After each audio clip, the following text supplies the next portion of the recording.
Jacqueline Kennedy Onassis.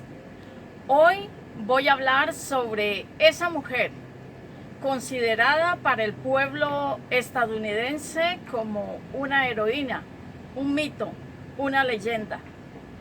Y no se me hacía justo teniendo esta plataforma y viviendo yo en Estados Unidos y siendo también ciudadana estadounidense que no hablara de ella en mi canal.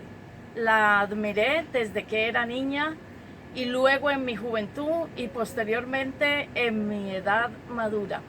Así que, estimados faniolitos, hoy voy a hablar sobre Jacqueline Kennedy. Por el título, hoy hablaré de Jacqueline Kennedy Onassis. Si eres nuevo y has llegado aquí por A, B o C motivo, me presento. Me llamo Fanny Guzmán, soy una muchacha colombiana que vive aquí en Miami hace muchísimos años. Así que espero que me acompañes. Si te gusta mi contenido, te suscribas. En este canal trato temas de jardinería, de jardinoterapia, porque quiero dejar un mensaje ecológico en todos ustedes. Grabo en este bellísimo jardín. También trato temas de actualidad, temas de interés. Los llevo a pasear mi bellísima ciudad de Miami. Los llevo a conocer y también cuento historias. Así que sean todos y todas bienvenidos. He intentado buscar en mi guardarropa un vestidito que le hiciera justicia a los años 60 para tratar de meterme en mi papel de Jacqueline Kennedy. No encontré un vestido más o menos imitación Chanel, pero parece ser que he subido unas libritas y no me quedó bueno. Así que me puse he encontrado esta carterita que no era así, era blanca, y la pinté para que me hiciera juego con este vestido. También me he puesto un sombrerito como los que estaban de moda a comienzos de los años 60 y que precisamente Jacqueline Kennedy inmortalizó. Era un sombrerito llamado en aquellos entonces pillbox, o sea, como cajita de pastillas, que había acabado de inventar el diseñador modisto Halston, que después se volvería muy famoso. Así que Jacqueline fue la encargada de sacar, digamos, ese accesorio al mundo entero y causó un impacto realmente y un revuelo que ustedes no se imaginan. Se lo hacían del mismo material que le fabricaban los vestidos. Este me lo hizo mi modista. Pasamos bastante trabajo descubriendo cómo se podía hacer un sombrerito como este. A todos los que han participado en este video, mil y mil gracias. Esta historia perfectamente puede dar comienzo ese 22 de noviembre de 1963, en que a partir de una tragedia personal, fue el día en que asesinaron al presidente John Kennedy. Él estaba al lado de Jacqueline en un descapotable, iban por las calles de Dallas, Texas, atendiendo pues una visita oficial. No sería, como digo, sino a partir de esa fecha que pasaría a convertirse en una leyenda, en casi un mito, a inmortalizarse, si se puede decir. A partir de esa terrible tragedia, vemos a una Jackie descompuesta, incluso aún después en que se le vio frente a las cámaras, después de que fue anunciado al público que el presidente, su esposo, había muerto. Había sido asesinado, abatido por disparos de un rifle saliendo de uno de los edificios altos que había en el camino que él tenía que recorrer. Bueno, hay muchas versiones sobre este tema. Unos dicen que fueron varios francotiradores, otros incluso dicen que fue el chofer de la limusina, en fin. El todo es que antes de esta fecha se le conocía a Jackie, se le quería, se le admiraba. pero no fue sino que el pueblo la viera acompañando a su presidente, que la llegara a querer tanto, a idolatrar, casi pudiéramos decirla, a convertirla en un mito. No sé qué otras palabras más encontrar para describir todo el amor que le profesó el pueblo estadounidense y en general el mundo entero. Cuando fue anunciada la muerte del presidente, se vería a Jacqueline aún todavía vistiendo su vestido Chanel de 2 piezas, ensangrentado y sin llanto, sin una queja de un rostro de dolor, sí, pero sin llanto. Más tarde ella explicaría que no se quitó ese vestido rosa porque quería mostrarle al mundo entero lo que le habían hecho a su esposo. A partir de este momento, por supuesto, quedaría en el corazón de todas las personas quienes conocen esta historia, quienes conocen pormenores de la misma. Yo creo que el mundo entero fue algo inesperado, el asesinato del entonces presidente católico, el más carismático de todos los tiempos y el más joven. Así que aquí comienza esta historia de Jacqueline Lee Bouvier nace en el estado de Nueva York, Estados Unidos, el 28 de julio de 1929. Nace en el seno de una acaudalada familia, hija de un señor que era corredor de bolsa, de la bolsa de Nueva York, a quien le iba muy bien en ese negocio. También era hija de Janet, una socialité, que era hija de un banquero, del presidente de una institución bancaria muy importante en esos tiempos. Su acaudalada familia le pudo dar una vida llena de lujos, llena de regalos, llena de juguetes, y también de educación en las escuelas más prestigiosas del país en aquellos entonces. Desde muy pequeña se aficionó a la equitación, fue una amazona perfecta, teniendo como 8, 9, 10 años. Este hobby lo mantendría a lo largo de toda su vida, incluso en su edad, ya en la madurez, se cayó de un caballo haciendo equitación y fue necesario llevarla al hospital.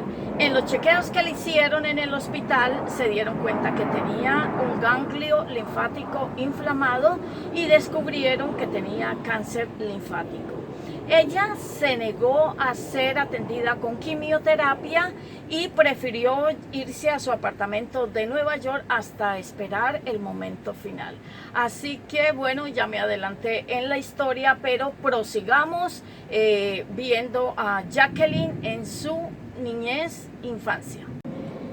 Jacqueline tuvo otra hermana con su padre y su madre, pero muy pronto el matrimonio se acabó, divorciándose en 1940.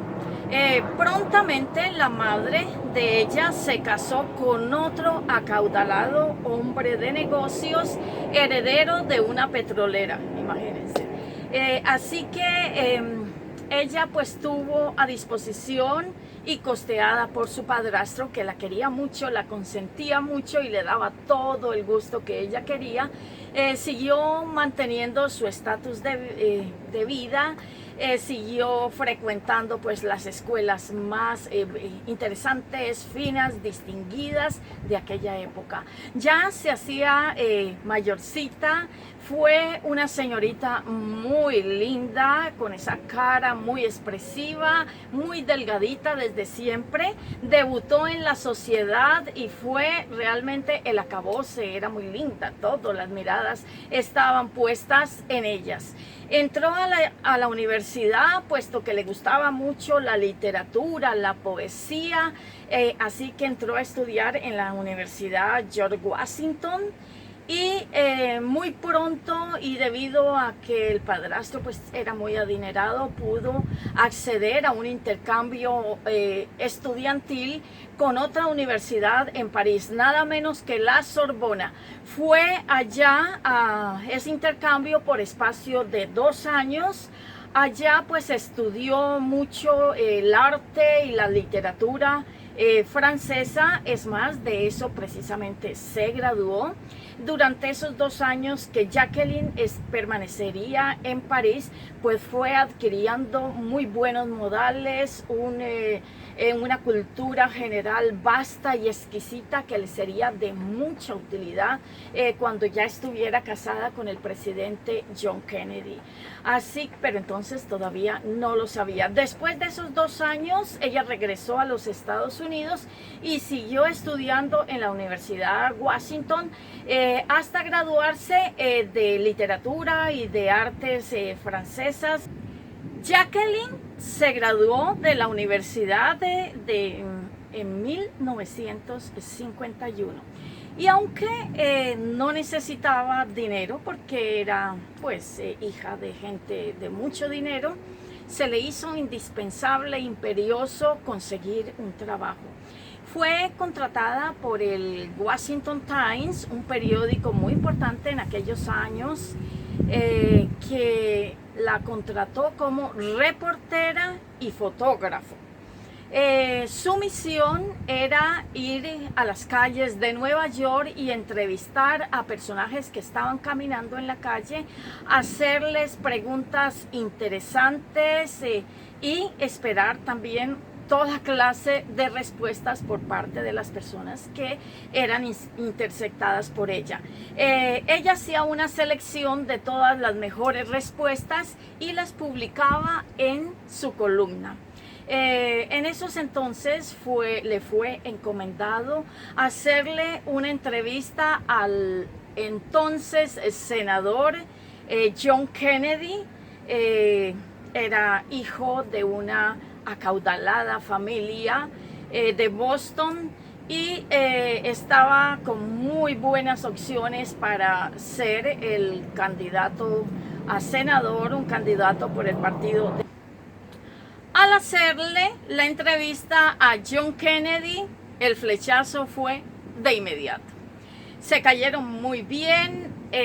John Kennedy era uno de los mejores solteros en ese momento del país, perseguido por todas las mujeres estaban enamoradas de él. Tenía muy buena pinta el hombre, perteneciente a una acaudalada familia de Boston, hijo de un próspero hombre de negocios y de otra socialité.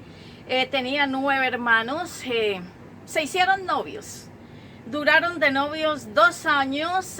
Durante ese tiempo pues se les vio juntos, se veían muy felices, se les veía asistiendo a diferentes eventos en alta mar, porque la familia tenía barquitos, veleros. Se les veía acompañados de todos los hermanos de Kennedy. En fin, la pasaban muy bien, eran juntos, se veían divinos. Todo el mundo estaba esperando el anuncio de boda. Ya llevaban 2 añitos de novios. Así que sí, este vino por parte de John Kennedy, quien anunció que se casaría con Jacqueline. Y como todas las bodas de los Kennedy eran unos eventos sociales de su época, esta no fue menos. Se casaron en Rhode Island el 11 de septiembre de 1953, con 750 invitados y 3,000 personas esperándolos afuera de la salida de la iglesia para verlos recién casados. Bueno, en esta boda asistieron los 9 hermanos Kennedy, los padres de ellos. Hubo de todo. Lo único que no estuvo presente fue la sencillez. Más parecía una reunión de negocios que una boda. Pero pudimos ver a esa Jacqueline Kennedy, ya señora Kennedy, bellísima, con un vestido de novia que todavía se mantiene en el Museo de los Kennedy, y con un espectacular velo que era de su abuela, un velo como jamás lo he vuelto a ver en novia alguna. Dejo por aquí las fotos para que ustedes lo vean. Un velo trabajado con esa técnica europea que se llama bolillo. un tejido realmente magistral, debe de haber durado mucho tiempo las personas que lo llevaron a cabo. Tenía una gargantilla de perlas y una pulsera de diamantes, regalo del novio. Se la pudo ver muy feliz en su boda, compartiendo con todo el mundo en esa recepción. Así que ya estaban casados y afrontarían sus primeros años de casados, él siendo un candidato al Senado y ella pues se convertiría en una ama de casa, esperando muy pronto los hijos. La luna de miel se llevó a cabo en Acapulco. Bueno, no entiendo ese destino para ellos de luna de miel, pero allá fueron. Jacqueline, debe de mencionarse, era políglota.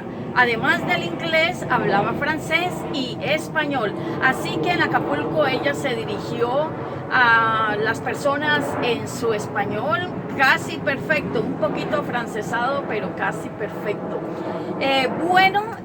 Pese al a la buena percha que tenía John Kennedy, la pareja afrontó en sus primeros años de casados algunos inconvenienticos. Por ejemplo, él sufría de extraños y terribles dolores de espalda que el público desconocía.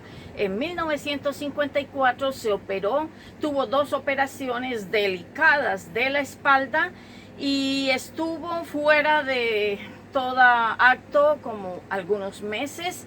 Ahí fue Jacqueline quien lo cuidó a su esposo y puede decirse que fue el único tiempo en que fue exclusivamente de ella hasta que se recuperara de esas 12 operaciones. En 1955 Jackie tuvo un aborto y en 1956 tuvo un embarazo que dio como resultado una niña, pero nació muerta. Con esos inconvenientes para tener familia, pues se tuvo que afrontar este joven matrimonio. En 1957 nace Caroline, su primera hija, digamos. Y en 1960 nace John. Ambos nacimientos fueron por cesárea. Durante todo este tiempo de abortos, de embarazos fracasados y de sus hijos que nacieron bien, se veía en la foto y en los videos a una Jacqueline muy embarazada, haciendo un esfuerzo casi que sobrehumano, acompañando a su esposo en todas las ciudades a donde él tenía que ir a saludar a sus seguidores, dando como resultado que en 1960 John ganó la presidencia. Se la ganó a Richard Nixon, pero pudiéramos decir que él no ganó la presidencia sola, la ganó con ese imán, si podemos así llamarlo, llamado Jacqueline Kennedy. Es más, él hacía algunos chistes y algunas bromas en las convenciones y reuniones y atenciones que le hacían en las diferentes ciudades del país, que él era un pobre hombre que acompañaba a Jacqueline Kennedy, porque ella brillaba con luz propia. Ella muchas veces tomó la palabra y se dirigió al público en general, motivándoles a que votaran por su esposo. Así que ya John Kennedy era presidente a sus 46 años y Jackie tenía por entonces 31. Bien, pueden llamarse el comienzo de los años 60 como una época de cambios para el mundo entero. Por primera vez en 50 años en la Casa Blanca, niños pequeños correrían por los pasillos. También fue la primera vez que una primera dama de los Estados Unidos contaría con un despacho, una oficina realmente en la cual ella podía atender intereses como de la infancia, de la niñez, asuntos sociales y de beneficencias. Todo un invento porque ella logró llevar a feliz término este experimento. Y por primera vez se veía una primera dama con voz propia, con don de mando y con autoridad. fantástico. A ella le vino de película este puesto porque podía poner en conocimientos, en práctica todos esos conocimientos adquiridos en su época de Francia, de París, de la Sorbona.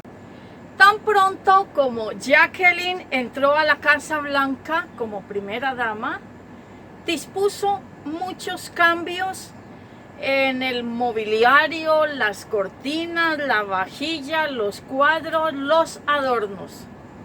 Dijo que si este era el país más importante del mundo, a donde venían funcionarios y visitantes de toda parte del mundo, bien fuera necesario que todo estuviera reluciente como una tacita de porcelana. Y empezó a cambiarlo todo: alfombras, vajillas, cortinas, obras de arte. Ella, con su exquisito gusto, empezó a cambiarlo todo. Bueno, las voces airadas de los más conservadores llegaron hasta el cielo. Muchos decían que era un excesivo gasto, que no había necesidad, que bien se las habían podido arreglar durante casi siglos. Pero ella no le importó. Los primeros $50,000 que habían para este proyectico se agotaron, pero ella siguió comprando y siguió gastando y siguió comprando, de tal manera que al cabo de un año llamó a las cámaras de televisión, puesto que le quería mostrar a todo el país en qué era que había invertido ese dinerito y cómo se habían utilizado esos recursos. Citó a la mejor cadena de noticias de ese entonces y llegó un reportero a entrevistarla y a que ella le fuera contando en qué había invertido y qué era lo que había comprado. Pues bien, empezó con su vocecita bajita, de niña bien, a contar todo. Mostró toda la nueva vajilla en la cual estaba el escudo de la Casa Blanca.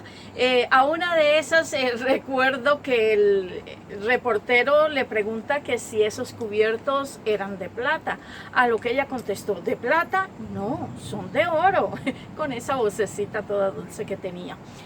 Bueno, pues ese programa tuvo una audiencia de 56 millones de televidentes en como el 61 o 62, lo cual fue en esos entonces el programa más visto de la televisión.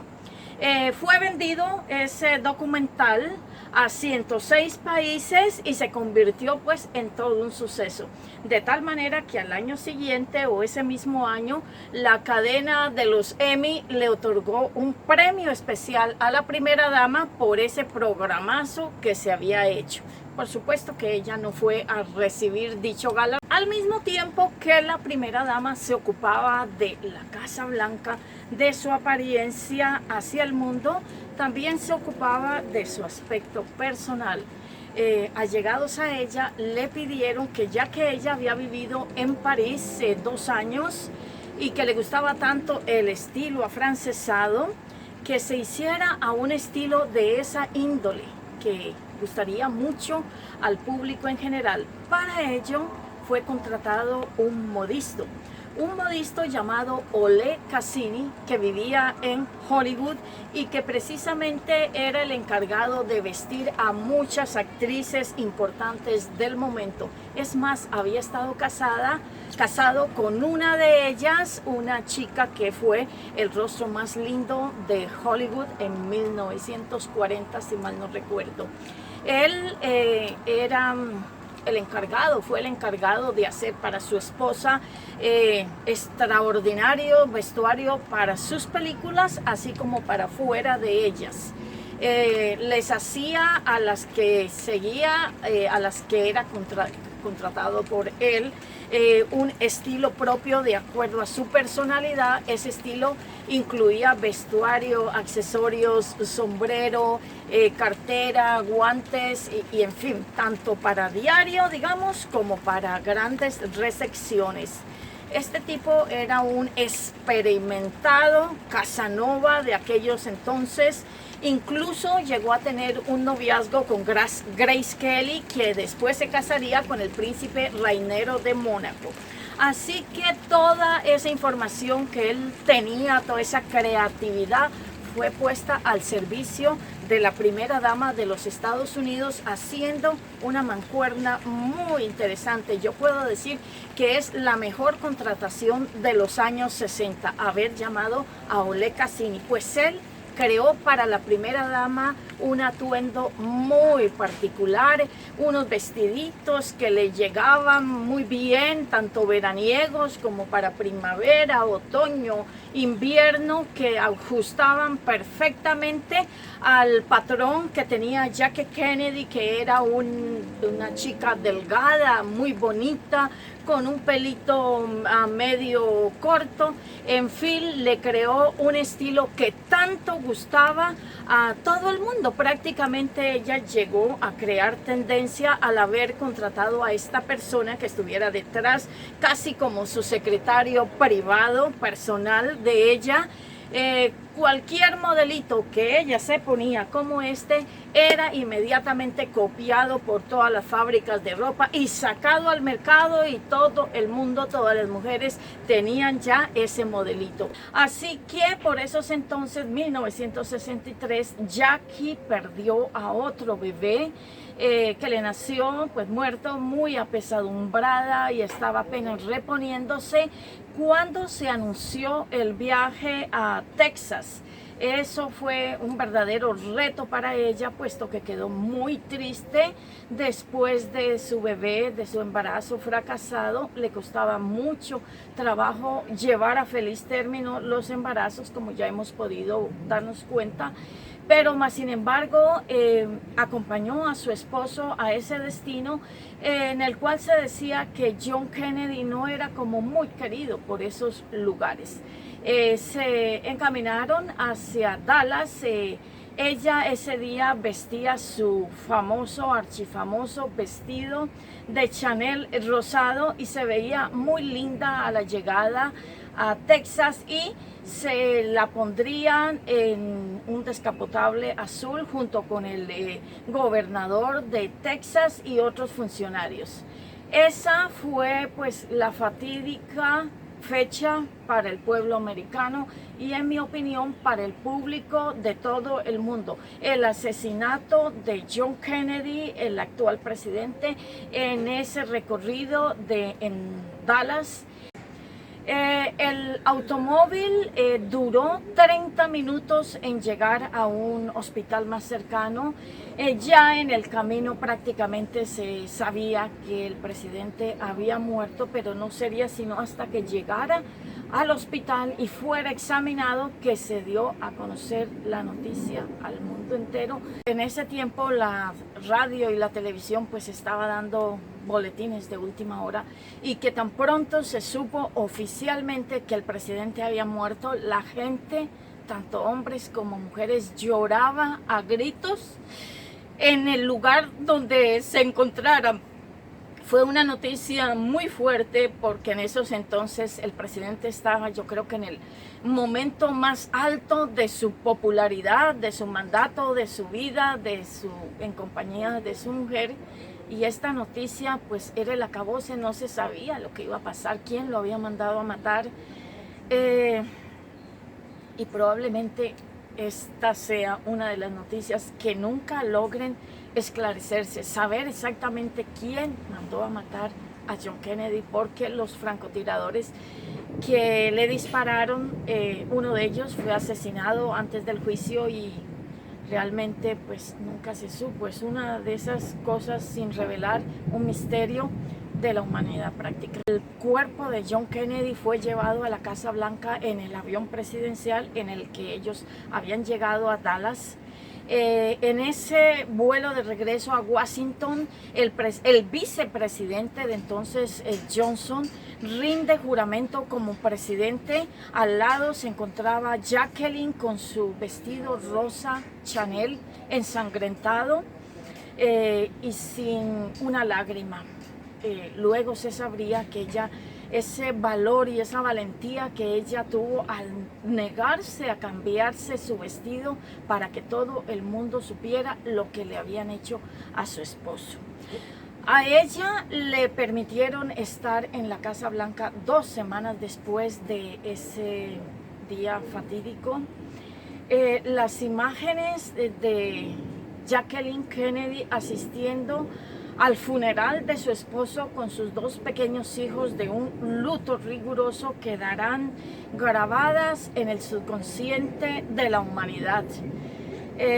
Cuando el niño pequeño de 3 años le rinde honores militares al cadáver de su padre, esas imágenes rompen el corazón de todo el mundo, y lo único que harían es inmortalizar, esa es la palabra justa en este momento, a Jacqueline, quien se quedaría grabada en el corazón de todo el mundo, particularmente del pueblo americano, al quedar viuda a los 34.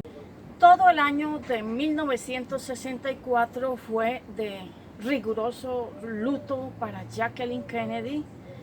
Salía escasamente a algunas actividades, nunca daría entrevistas.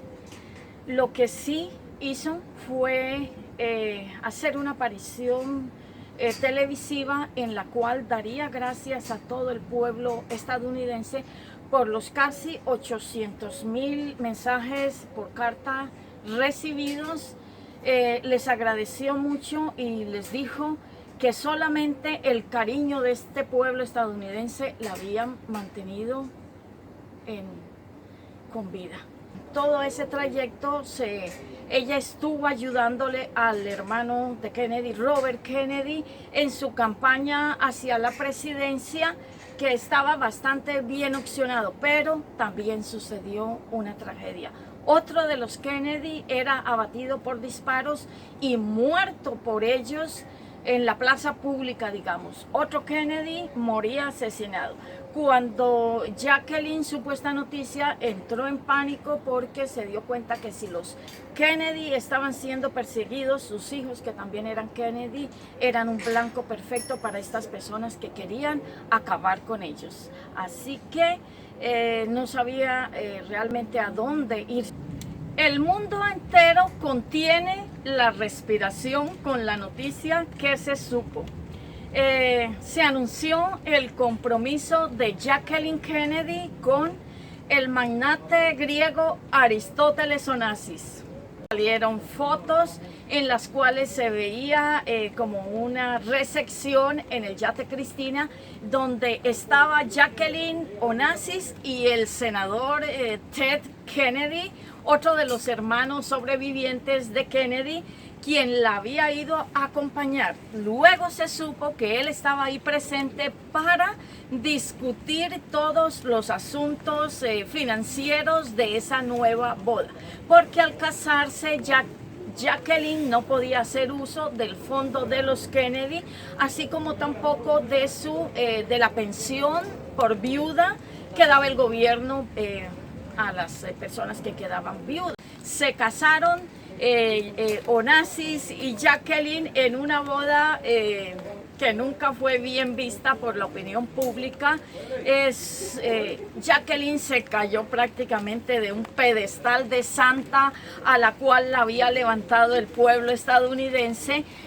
Fue blanco de muchas críticas, de horribles y negras críticas al casarse con un hombre que si bien era cierto que era millonario, su dinero no se sabía de dónde provenía, había sospecha, todo tipo de conclusiones hacia el pueblo estadounidense. Era un nuevo rico, hijo de una familia acomodada que se dedicaba a plantaciones de tabaco, pero pues tampoco para hacerse millonario. Así que se casaron de todas maneras. Ella vestía de un beige normal con un lacito en la cabeza, y estaban presentes los hijos tanto de ella como del armador griego Cristina y Alexander, y los hijos de Kennedy, muy pequeños todavía. Un dato curioso de este matrimonio es la dote La dote ofrecida por el clan Kennedy, como toda novia de aquellos entonces importante, tenía necesidad de una dote. En este caso fue de $1 millón aportada por los Kennedy. No convivieron mucho pese a que tenían muchas casas alrededor del mundo. Tenían en Nueva York, en París, un rancho de caballos, y también en Grecia, la isla Scorpios era de Onassis. Empezó Jackie a gastar y a cumplir sus caprichos, que hasta ese momento no había podido hacerlo, puesto que el fondo de los Kennedy no era muy amplio, que digamos, y había tenido ciertas limitaciones también con la pensión de viuda que le otorgaba el gobierno americano. Onassis ya estaba aburrido con ella y iba a poner la demanda de divorcio, solo que se le adelantó la muerte. Murió enfermo en un hospital de París y Jacqueline no estaba con él. Fue muy criticada, tuvo que viajar de emergencia al funeral. En ese momento solamente le sobrevivía Cristina, a su padre Onassis. El otro hermano había fallecido. A partir de ese momento, Jackie volvía a quedar viuda, inesperadamente otra vez viuda. No se volvió a casar, por cierto, pero para recibir la herencia de Onassis tuvieron que pasar 2 años de litigio. La ley griega establecía y tenía muchos estatutos para que una mujer no griega heredara por completo a su marido muerto. De todas maneras, le entregaron $26 millones como herencia, a lo cual ella los tomó y se fue a vivir a Nueva York, que era donde ella quería estar, en compañía de sus hijos. Fundó una editorial, nada interesante, no se publicaron bestsellers ni nada del otro mundo en esa editorial, pero la mantendría ocupada ella en ese tiempo.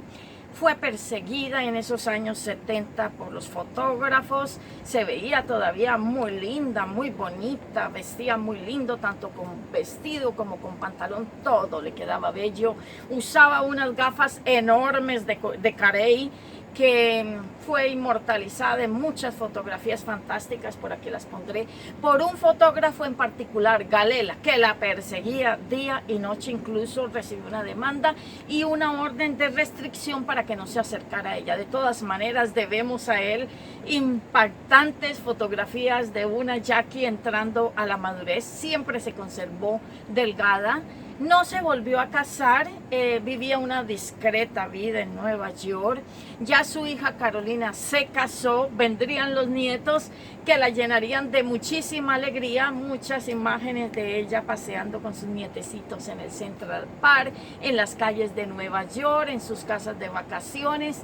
En fin, llevó una vida tranquila en la madurez, acompañada de un señor belga que se dedicaba a vender diamantes. Nunca se casaron, pero por todos era conocido su relación. Se querían y se respetaban mucho. Montando a caballo, Jackie se cae y fue necesario llevarla al hospital, y allá se le encontró un ganglio linfático inflamado y se declaró que tenía cáncer linfático. Ella se negó a recibir quimioterapia y decidió volver a su apartamento en Nueva York y esperar el final hasta cuando éste llegara. Llegó pronto, a la edad de 65 años, murió en 1994, acabándose una bombilla para siempre. Esa mujer que fue idolatrada por una generación y posteriores generaciones moría. Fue enterrada al lado de su primer esposo Kennedy en el cementerio de Arlington, y brillará para ella también la luz perpetua. Así que, faniolitos, llego al final de este video. Han sido un mes y una semana de investigaciones, de reunir datos, de descartar datos, de encontrar versiones, unos que la quieren, otras que la adoran, otras que la odiaron. Ver cómo todas esas personas que la querían le echaban flores, y las que lo odiaban, echarle pullas y inventos, quién sabe. Dijeron de ella que tuvo muchos amores con actores, con Marlon Brando, con el creador de la Fiat, en fin, muchos inventos, con el hermano de Kennedy, Robert Kennedy, que cada uno saque sus propias conclusiones. A mí me ha sido de mucho beneficio haber llevado a cabo esta investigación para finalizar con este video. Espero que a ustedes les guste tanto como a mí. El aplauso de los creadores de contenido como yo es el comentario de ustedes, así que por favor déjenlo aquí, comenten todo lo que piensan, creen, sienten, opinen. Estaré gustosa de leerlos. El aplauso para todos nosotros los creadores de contenido es su comentario. Muchísimas gracias por la atención prestada, los quiero muchísimo. Bye bye.